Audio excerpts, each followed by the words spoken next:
जय हिंद साथियों। आज की इस वीडियो में एसएससी जीडी के हिंदी के और सामान्य ज्ञान के साथियों क्वेश्चंस हम लोग देखेंगे। आप सभी को पता है साथियों कि हिंदी के आपके 20 सवाल आए हैं। तो साथियों हिंदी के आज की इस वीडियो में हम लोग दो सेट देखेंगे, यानी कि 20-20 क्वेश्चन के दो सेट देखेंगे हिंदी के, और 20-20 क्वेश्चन के दो सेट देखेंगे साथियों जीके जीएस के। यानी कि कुल मिला के साथियों ये 80 क्वेश्चन होंगे। और आप देखिएगा कि जो शुरू के साथियों दो सेट यानी कि 40 क्वेश्चन हिंदी के होंगे, इसमें से आपका स्कोर कितना रहता है? मैं कहूंगा साथियों कम से कम आपका स्कोर 25 सवालों का तो रहना ही रहना चाहिए। और उसके बाद साथियों 40 क्वेश्चन हम लोग देखेंगे जीके जीएस के। तो साथियों क्लास आपकी शुरू हो चुकी है। पहला सवाल आपकी स्क्रीन पर आ चुका है कि प्रत्यक्ष का साथियों विलोम क्या होता है। तो प्रत्यक्ष की अगर बात करें साथियों विलोम क्या होता है, तो परोक्ष होता है। आंसर आपका अगर है ऑप्शन नंबर सी के साथ तो बिल्कुल करेक्ट है। अगला सवाल देखिए, कह रहे कि आदमी ने ऐसा विचार नहीं करना चाहिए, वाक्य में आपको बताने की अशुद्धि कहां पर है बताइए। देखिए आदमी ने नहीं होना चाहिए, आदमी को होना चाहिए। पूरा वाक्य क्या होना चाहिए? आदमी को ऐसा विचार नहीं करना चाहिए। तो दिक्कत कहां पर है, अशुद्धि कहां पर है? ऑप्शन नंबर बी वाले में। अगला सवाल देखिए, कह रहे हैं कि साथियों इस बहाने से आपके भी दर्शन हो गए। यहां पर आपको बताना है अशुद्धि कहां पर है बताइए। इस बहाने से आपके भी दर्शन हो गए बताइए साथियों। तो होना क्या चाहिए? इस बहाने होना चाहिए, से की यहां पर साथियों जरूरत नहीं, यानी कि इस बहाने आपके भी दर्शन हो गए। तो मैं कहूंगा अशुद्धि कहां पर? ऑप्शन नंबर ए वाले में। अगला देखिए, है रामू की अपेक्षा केवल इसलिए हुई क्योंकि राजीव उसकी अपेक्षा अधिक बुद्धिमान है। देखिए ये अपेक्षा उपेक्षा वाला सवाल साथियों बहुत आता है। तो इस सवाल को साथियों करिए कैसे यहां पर करेंगे। देखिए रामू की अपेक्षा नहीं आना चाहिए, बल्कि रामू की उपेक्षा यहां पर आना चाहिए। ये होगा या तो ये होगा। उपेक्षा का साथियों मतलब क्या होता है? कहीं ना कहीं उपेक्षा का मतलब होता है बुराई। तो रामू की बुराई केवल इसलिए हुई क्यों? क्योंकि राजीव उसकी उसकी अपेक्षा की अगर बात करें, अपेक्षा का मतलब होता है साथियों तुलना। रामू की बुराई केवल इसलिए हुई क्योंकि राजीव उसकी तुलना में अधिक बुद्धिमान है। तो यहां पर उपेक्षा और अपेक्षा आना चाहिए। यहां पर साथियों उपेक्षा आ जाएगा और यहां पर क्या आ जाएगा? अपेक्षा आ जाएगा। तो ये चीज आप लोग ध्यान रखेंगे, सवाल बदल जाएगा, ये उपेक्षा अपेक्षा वाला सवाल आएगा, जरूर आपके ध्यान रखना है। अगला सवाल देखिए आपके स्क्रीन पर, करके त्रुटि युक्त वर्तनी वाला चयन करिए, यानी कि कौन से शब्द में साथियों आपको दिक्कत लग रही है बताइए। तो मूंगफली सही लिखा हुआ है, हार्दिक सही लिखा हुआ है, सम्मिलित सही नहीं लिखा हुआ, उज्जवल भी सही लिखा हुआ है, ठीक है ना। तो कुल मिला के साथियों दो बार जा आता है और दोनों बार जो है ना वो आधा आधा जाता है, ये बिल्कुल सही है। सम्मिलित गलत लिखा हुआ है, गलत लिखा हुआ है, तो यही आपका राइट आंसर है। अब उसके बाद देखिए साथियों कंटक बनना, इसका मतलब आपसे पूछा जा रहा है, इस मुहावरे का मतलब साथियों क्या हो सकता है? तो मैं कह सकता हूं तैयार होना नहीं, मूर्ख होना नहीं, घबराना नहीं साथियों, बाधक होना। कंटक बनने का मतलब क्या होता है साथियों? बाधक होना होता है। अगला सवाल देखिए, करके सारे देश भर में रोष प्रकट किया गया, वाक्य में अशुद्ध अंश आपको बताना है।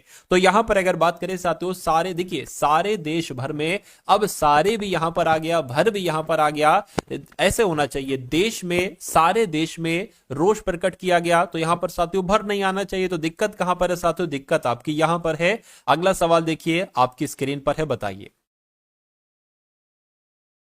या ऐसे हो जाता साथियों क्या कि देश भर में रोष प्रकट किया गया, ऐसे हो जाता। उसके बाद देखिए कह रहे रिक्त स्थान के लिए दिए गए विकल्पों में उचित विकल्प चुनिए, यानी कि बचपन के अंधे को हरा ही हरा नजर आता है, ये होना चाहिए। या साथियों सावन के अंधे को, या आंख के अंधे को, या बात के अंधे को। खाली जगह में कौन सा शब्द आना चाहिए साथियों बताने की कोशिश कीजिए। तो मैं कहूंगा सावन के अंधे को हरा ही हरा नजर आता है, ये होना चाहिए। तो जिनका आंसर ऑप्शन नंबर बी के साथ है, मैं कहूंगा आपका आंसर बिल्कुल करेक्ट है। शुद्ध वर्तनी बताइए कौन से? देखिए हस्तक्षेप कैसे लिखा जाता है? ऐसे नहीं लिखा जाता है। कैसे लिखा जाता है? जैसे आपका ऑप्शन नंबर ए में लिखा हुआ है। अगला देखिए करके खग ही जाने खग की भाषा, इस लोकोक्ति का मतलब क्या होता है बताइए। यानी कि घर की चीज का आदर नहीं होता, नहीं। खग ही परस्पर झगड़ते हैं, ये इसका मतलब होगा, नहीं। पक्षी ही आसमान में उड़ता है, नहीं। जो जिसकी संगति में रहता है वही उसकी बात समझता है, ये आपका बिल्कुल सही जवाब हो जाएगा। यानी कि खग ही जाने खग की भाषा, इस लोकोक्ति का मतलब आपसे पूछा जाएगा जो जिसकी संगति में रहता है वही उसकी बात समझता है। अगला सवाल देखिए आपके स्क्रीन पर है। साथियों देखिए सवाल को और बताइए राइट आंसर आपका क्या होगा। कह रहे कि दिए गए शब्द का विलोम बताइए, यानी कि अनुरक्त का विलोम आपसे यहां पर पूछा जा रहा है। तो अनुरक्त का विलोम क्या होता है साथियों? विरक्त होता है। जिनका आंसर ऑप्शन नंबर डी है बिल्कुल करेक्ट है। कह रहे कि साथियों यहां पर अगर बात करें पर्यायवाची आपको बताना है कोविद शब्द का। क्या कोविद शब्द की अगर बात करें तो इसका पर्यायवाची आपको बताने क्या हो जाएगा साथियों, फटाफट आप लोग यहां पर देखिए और बता दीजिए कि आपका राइट आंसर क्या होगा।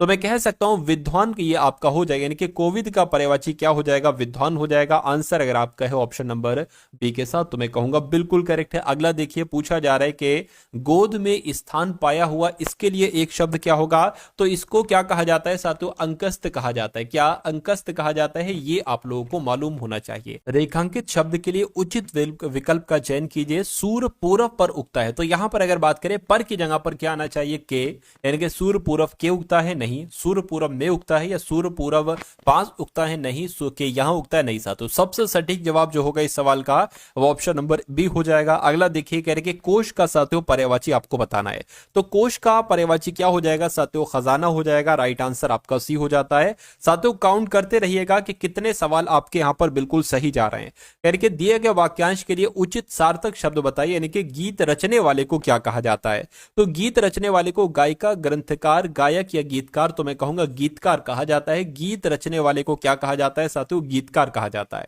अगला सवाल देखिए कह रहे कि रेखांकित शब्द के लिए उचित विकल्प का चयन कीजिए, यानी कि यह लोग कहां रहते हैं आपको बताने। देखिए यहां पर अगर बात करें साथियों यहां पर आना चाहिए। अब देखिए यह नहीं आएगा, यहां पर क्या आएगा, ये आना चाहिए, यानी कि ये लोग कहां रहते हैं। तो कुल मिला के सही जवाब अगर आप बात करें तो ऑप्शन नंबर ए हो जाएगा।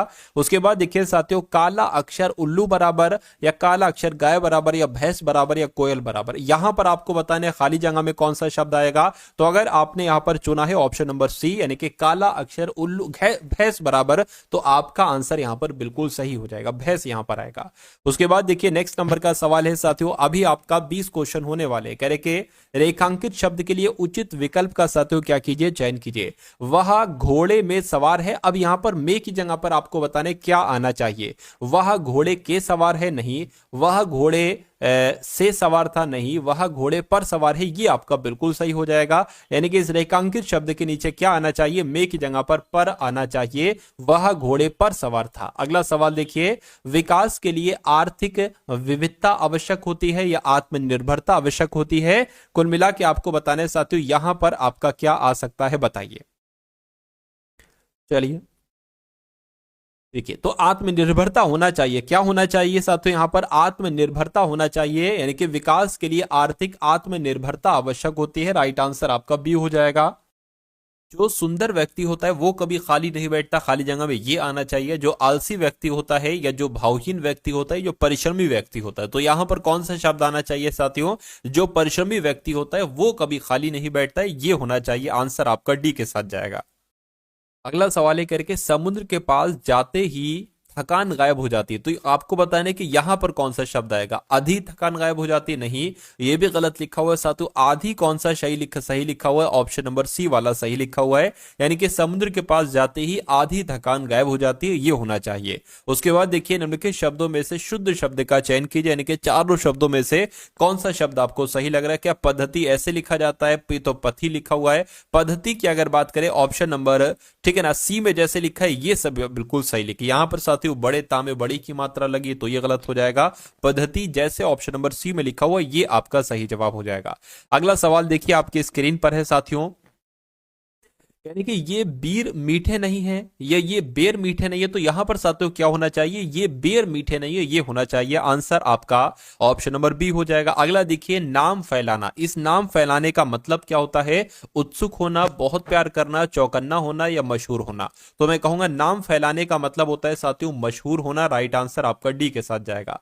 अगले नंबर का सवाल है, कहा जा रहा है कि संतोषी व्यक्ति सदा सुखी रहते हैं, मतलब खाली जगह में आपको बताने क्या आएगा, सुखी रहेंगे, असफल तो नहीं रहते हैं, दुखी भी साथियों नहीं, व्यस्त भी नहीं। मैं कहूंगा कि यहां पर आपका आंसर ऑप्शन नंबर ए के साथ जाएगा, यानी कि संतोषी व्यक्ति सदा सुखी रहते हैं। अगला सवाल देखिए, निम्नलिखित शब्दों में से शुद्ध वर्तनी वाले शब्द का चयन कीजिए। तो यहां पर अगर बात करें साथियों, कनिष्ठ आपको बताने कैसे लिखा जाता है, ऐसे लिखा जाता है, नहीं, ऐसे भी नहीं, ऐसे भी नहीं, जैसे ऑप्शन नंबर डी में लिखा हुआ है कनिष्ठ ऐसे लिखा जाता है। अब उसके बाद देखिए, दोषी व्यक्ति स्वयं से डरता है, इस आशय के लिए लोकोक्ति क्या है बताने की कोशिश कीजिए। चलती का नाम गाड़ी नहीं, काला अक्षर भैंस बराबर नहीं, घर का भेदी लंका ढाई नहीं, चोर की दाढ़ी में तिनका बिल्कुल सही था साथियों। चोर की दाढ़ी में तिनके का मतलब क्या होता है?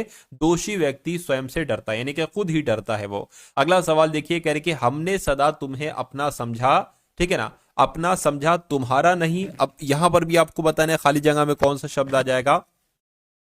तुम्हारा तो तुम्हारा नहीं नहीं होगा, बुरा नहीं या पराया नहीं या धनवान नहीं। देखिए हमने सदा तुम्हें अपना समझा, ठीक है, पराया नहीं। तो यहां पर साथियों कौन सा शब्द आना चाहिए? पराया शब्द यहां पर आ जाएगा। अगला सवाल देखिए, कह रहे कि फूल का पर्यायवाची इसमें से कौन सा नहीं है, बताइए। तो अगर बात करते हैं साथियों फूल के पर्यायवाची कौन कौन से हैं, सुमन है, पुष्प है, कुसुम है, लेकिन तनुजा ये फूल का पर्यायवाची नहीं है। अब नहीं है तो यही आपका राइट आंसर है, ठीक है ना। चलिए साथियों यहां पर अगर बात करें जीएस के क्वेश्चंस भी आएंगे, जनरल स्टडी के क्वेश्चंस भी आएंगे साथियों, वो 40 क्वेश्चन के बाद आप देखेंगे और उसमें भी देखिएगा साथियों कि कितना स्कोर आपका रहता है, ठीक है ना। चलिए अगर इस संक्षिप्त गद्यांश की सरल व्याख्या कीजिए, ठीक है, या विस्तृत व्याख्या कीजिए, या अपने शब्दों में व्याख्या कीजिए, या भावपूर्ण व्याख्या कीजिए। तो यहां पर अगर साथियों बात करें क्या आना चाहिए, विस्तृत व्याख्या कीजिए। व्याख्या की जा रही है तो विस्तृत व्याख्या कीजिए, ये होना चाहिए। अगला सवाल कह रहे कि किनारा शब्द का पर्यायवाची क्या हो सकता है, बताइए। तो किनारे की अगर बात करें साथियों, किनारे को क्या कूल कहा जाता है? मैं कहूंगा बिल्कुल किनारे को कूल कहा जाता है। राइट आंसर आपका ए हो जाएगा। उसके बाद देखिए नेक्स्ट नंबर का साथियों सवाल है, कह रहे हैं कि रेखांकित शब्द के लिए उचित विकल्प का चयन करिए। समूचे भारत में खुशी की लहर दौड़ गई। तो समूचे की अगर बात करें, समूचे की जगह पर क्या आना चाहिए? कम, घने, संपूर्ण। मैं कहूंगा संपूर्ण भारत में खुशी की लहर दौड़ गई, ये होना चाहिए था। अगला सवाल कह रहे कि हाथी की पीठ पर रखे जाने वाले आसन के लिए शब्द क्या होगा, बताइए। तो साथियों इसको हौदा कहा जाता है। क्या कहा जाता है? आप लोग ध्यान रखेंगे साथियों, हौदा कहा जाता है, ये आपको मालूम होना चाहिए, ठीक है ना। चलिए अगला सवाल आपकी स्क्रीन पर क्या पूछा जा रहा है, आपसे पूछा जा रहा है कि निम्नलिखित में से वाक्य में त्रुटि वाले भाग का चयन कीजिए। पति पत्नी आई हैं। तो पति पत्नी आई हैं नहीं होना चाहिए, क्या होना चाहिए, बताइए। चलिए अच्छा, त्रुटि वाले भाग का चयन कीजिए। तो त्रुटि तो यहां पर ये वाला शब्द में त्रुटि है। पति पत्नी सही लिखा हुआ है, आए सही लिखा है सही लिखा हुआ है, आई नहीं होना चाहिए, आए होना चाहिए, यानी पति पत्नी आए हैं। अगला सवाल देखिए, कह रहे कि उचित अनुचित का ज्ञान रखने वाले वाक्यांश के लिए एक शब्द साथियों क्या होगा, बताइए। तो उचित और अनुचित का ज्ञान रखने वाले को क्या चतुर कहा जाता है, दूरदर्शी, ज्ञानी या साथियों विवेकी कहा जाता है, बताइए।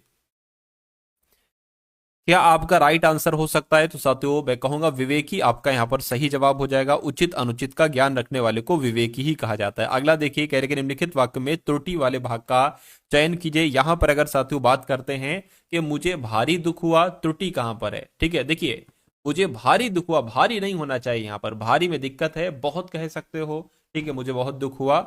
उसके बाद देखिए निम्नलिखित वाक्य में त्रुटि वाले भाग का चयन कीजिए। मैंने कपड़े पहनने हैं।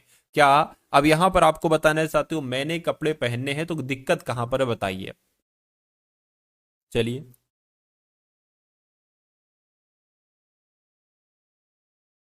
मुझे होना चाहिए, क्या होना चाहिए साथियों, मुझे मुझे कपड़े पहनने हैं।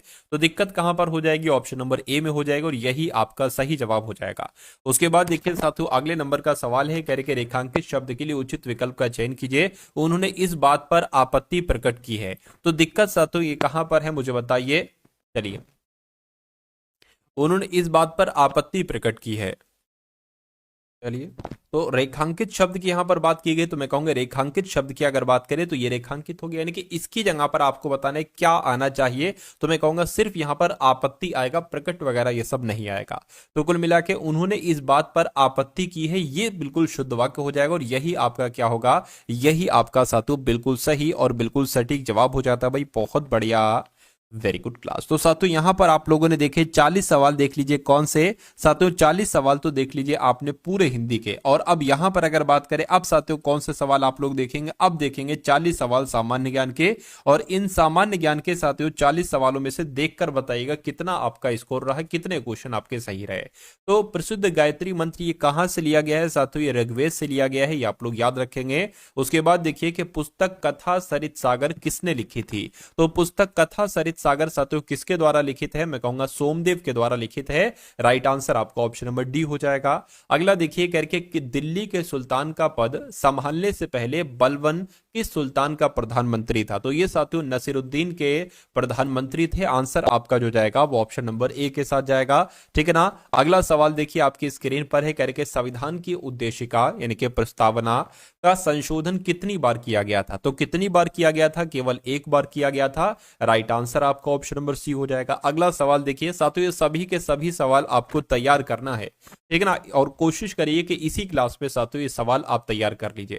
यानी कि प्रारंभ में कितने मौलिक अधिकार दिए गए थे? तो प्रारंभ में साथियों 7 मौलिक अधिकार दिए गए थे, ये आपको याद रखना है। अगला सवाल देखिए कह रहे कि निम्नलिखित में से वह मौलिक अधिकार कौन सा है जिसे डॉक्टर भीमराव अंबेडकर के अनुसार संविधान का दिल कहा जाता है? तो संविधान का दिल जो कहा जाता है साथियों वो संवैधानिक उपचारों के अधिकार को कहा जाता है, और ये किसके अनुसार कहा गया है? ये डॉक्टर भीमराव अंबेडकर के अनुसार कहा गया है। अगला सवाल देखिए कहा जा रहा है कि संविधान सभा में यह किसने कहा था कि सरकारी नीति के निदेशक सिद्धांत किसी बैंक में दे उस चेक की तरह है जिसका भुगतान बैंक अपनी सुविधा के अनुसार करता है? तो संविधान सभा में साथियों ये किसके द्वारा कहा गया था? ये केटी शाह के द्वारा कहा गया था, ये आप लोग ध्यान रखेंगे। राइट आंसर आपका ऑप्शन नंबर ए हो जाता है। अगला देखिए करके संघ लोक सेवा आयोग के सदस्यों की नियुक्ति किसके द्वारा की जाती है? तो संघ लोक सेवा आयोग के सदस्यों की नियुक्ति कौन करते हैं साथियों? राष्ट्रपति करते हैं। कौन करते हैं? राष्ट्रपति करते हैं। अगला सवाल देखिए, भारत के अटॉर्नी जनरल की नियुक्ति कौन करते हैं? तो भारत के अटॉर्नी जनरल की नियुक्ति भी साथियों राष्ट्रपति ही करते हैं। अगले नंबर का सवाल है, कहा जा रहा है कि राष्ट्रपति द्वारा राज्यसभा के सदस्यों के नामांकन का नियम किस देश के संविधान से लिया गया? अलग अलग चीजें अलग अलग देश के संविधान से ली गई हैं। तो राष्ट्रपति जो राज्यसभा के सदस्यों का नामांकन करते हैं, तो ये चीज साथियों कहां से ली गई है? आप लोग ध्यान रखेंगे, ये चीज आयरलैंड से ली गई है। कहां से? आयरलैंड से ली गई है। अगला सवाल देखिए, भारत के दक्षिण छोर का नाम क्या है? तो भारत के दक्षिण छोर का नाम क्या है? निकोबार द्वीप समूह में स्थित इंदिरा पॉइंट है। क्या साथियों, अगर भारत का दक्षिणी छोर आपसे पूछे तो इंदिरा पॉइंट आपको बता देना जो निकोबार द्वीप में स्थित है। निम्नलिखित में से कौन से देश पाक स्टेट से जुड़े हुए हैं?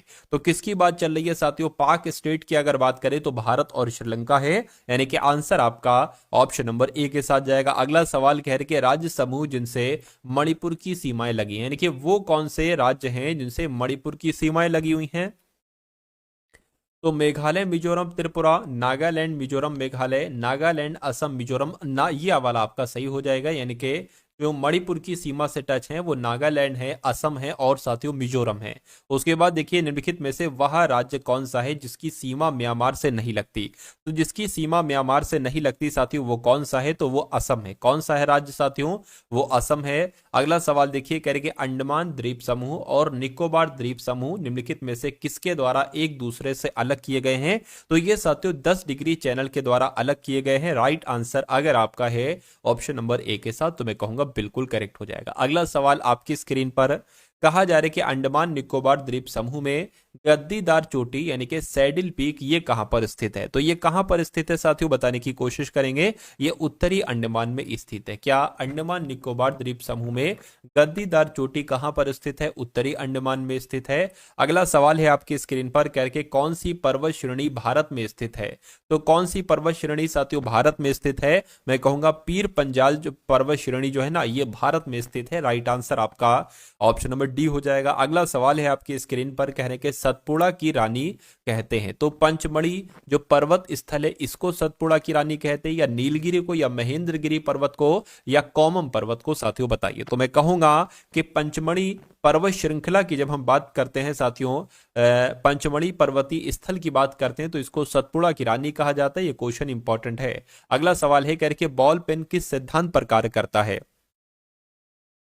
तो ये साथियों गुरुत्वीय बल पर कार्य करता है। किस पर कार्य करता है? ये साथियों गुरुत्वीय बल पर कार्य करता है। राइट आंसर आपका ऑप्शन नंबर सी हो जाएगा। अगला देखिए कह रहे कि लैंप की बत्ती में तेल किसके कारण ऊपर उठता है? तो साथियों ये किस वजह से ऊपर उठता है? ये केशिकत्व की क्रिया की वजह से ऊपर उठता है, ये आपको मालूम होना चाहिए। राइट आंसर आपका ऑप्शन नंबर बी हो जाएगा। अगला सवाल देखिए कह रहे हैं कि टेलीविजन का आविष्कार किसके द्वारा किया गया था? तो टेलीविजन का आविष्कार तो साथियों जे एल बेयर्ड के द्वारा किया गया था। किसके द्वारा किया गया था? जे एल बेयर्ड के द्वारा किया गया था। कह रहे कि हॉर्नबिल फेस्टिवल जिसे त्योहारों का त्योहार कहा जाता है ये किस राज्य में मनाया जाता है बताइए। तो ये साथियों नागालैंड में मनाया जाता है। कहां पर मनाया जाता है? नागालैंड में मनाया जाता है। उसके बाद देखिए कह रहे कि निम्नलिखित में से किस नृत्य का शास्त्रीय रूप है ये? क्या अगर बात करते हैं निम्नलिखित में से किस नृत्य का शास्त्रीय रूप कौन सा है, तो नृत्य का शास्त्रीय रूप की अगर बात करें तो साथियों मणिपुरी हो जाएगा। राइट आंसर आपका ए हो जाएगा। अगला सवाल कह रहे कि हरिप्रसाद चौरसिया किस वाद्य के वादन के लिए विख्यात हैं? तो मैं कहूंगा बांसुरी वादक है। राइट आंसर आपका ऑप्शन नंबर किसके साथ जाएगा? बी के साथ जाएगा। कह रहे कि गुरु गोपीनाथ प्रतिपादक थे, तो ये किसके प्रतिपादक थे? ये कथकली के प्रतिपादक थे। ऐसे भी पूछा जा सकता है कि कथकली के प्रतिपादक कौन थे? तो गुरु गोपीनाथ थे। अगला देखिए कह रहे कि भारत में नृत्य नाटक संगीत के विकास को बढ़ावा देने की जिम्मेदारी निम्नलिखित में से किसकी है? तो ये साथियों किसकी है जिम्मेदारी? ये संगीत नाटक एकेडमी की है। क्या नृत्य नाटक संगीत के विकास को बढ़ावा देने की जिम्मेदारी ये संगीत नाटक एकेडमी की है। उसके बाद देखिए साथियों अगले नंबर का सवाल है आपके स्क्रीन पर। इस सवाल को देखिए और बताइए राइट आंसर क्या होगा। कह रहे कि निम्नलिखित में से कौन सी साहित्यिक रचना आर के नारायण के द्वारा लिखित नहीं है? तो आर के नारायण के द्वारा साथियों मालगुडी डेज लिखित है, ये बहुत पूछी जाती है। स्वामी एंड हिज फ्रेंड साथियों ये लिखित है किसके द्वारा? आर के नारायण के द्वारा। ये भी आप लोग ध्यान रखेंगे। गाइड की अगर बात करें ये भी इन्हीं के द्वारा लिखित है, लेकिन गार्डनर की अगर बात करें इनके द्वारा लिखित नहीं है। तो यही आपका राइट आंसर हो जाएगा। अगला सवाल देखिए, कहा जा रहा है कि सीटीबीटी का पूरा रूप क्या है? तो सीटीबीटी का पूरा रूप आपसे यहां पर पूछा जा रहा है, बताइए। कॉन्टिन्यूड टेस्ट बैंड ट्रीटी या कॉन्टिन्यूड टेस्ट बेस्ड ट्रीटमेंट, ये आपका साथियों सही हो जाएगा। यानी कि सीटीबीटी की फुल फॉर्म क्या हो जाएगी? कॉन्टिन्यूड टेस्ट बेस्ड ट्रीटमेंट हो जाएगी। आंसर आपका बी हो जाएगा। उसके बाद देखिए नेगुल्ट्रम किस देश की मुद्रा है? तो ये साथियों भूटान की मुद्रा है। कहां की मुद्रा है? ये भूटान की मुद्रा है। आंसर आपका डी हो जाता है। अगला देखिए यानी कि संयुक्त राष्ट्र संगठन का मुख्यालय कहां पर है? तो इसका मुख्यालय की अगर बात करें कहां पर है? जेनेवा में नहीं साथियों, न्यूयॉर्क में इसका मुख्यालय। कहां पर है? न्यूयॉर्क में इसका मुख्यालय है। अगला देखिए भारतीय स्टेट बैंक का मुख्यालय कहां पर है? तो भारतीय स्टेट बैंक की अगर बात करें इसका मुख्यालय कहां पर है? इसका मुख्यालय साथियों मुंबई में है। कहां पर है इसका मुख्यालय? मुंबई में है। उसके बाद देखिए कह रहे कि गुट निरपेक्ष राष्ट्रों का प्रथम सम्मेलन कहां पर हुआ था? तो ये बहुत आपसे सवाल पूछा जाता है साथियों, बेलग्रेड में। क्या गुट निरपेक्ष राष्ट्रों का प्रथम सम्मेलन कहां पर हुआ था? बेलग्रेड में हुआ था। राइट आंसर आपका ए हो जाता है। निम्न में से दादा साहेब फाल्के पुरस्कार का प्राप्तकर्ता कौन नहीं था? तो यहां पर अगर बात करें देखिए दादा साहेब फाल्के पुरस्कार पृथ्वीराज कपूर को मिल चुका, उसके अलावा श्रीमती कानन देवी को और श्रीमती देविका रानी को मिल चुका है, लेकिन इनको प्राप्त नहीं हुआ था। तो यही आपका सही जवाब हो जाता है। अगला देखिए करके वह प्रथम महिला कौन थी जिसने 7 प्रमुख सागर तैरकर पार किए? बताइए। तो इनका नाम साथियों बुला चौधरी है। और बुला चौधरी ऐसी प्रथम महिला है जिन्होंने 7 प्रमुख सागर साथियों तैरकर पार किए थे। राइट आंसर आपका बी हो जाता है। भारतीय न्यूक्लियर विज्ञान का जनक किसे कहा जाता है? तो इनका नाम होमी जे भाभा है। और होमी जे भाभा को साथियों भारतीय न्यूक्लियर विज्ञान का जनक कहा जाता है। आंसर आपका ए हो जाता है। अगला देखिए करके विश्व का एकमात्र तैरता हुआ राष्ट्रीय उद्यान केबुल लामजाओ ये कहां पर स्थित है?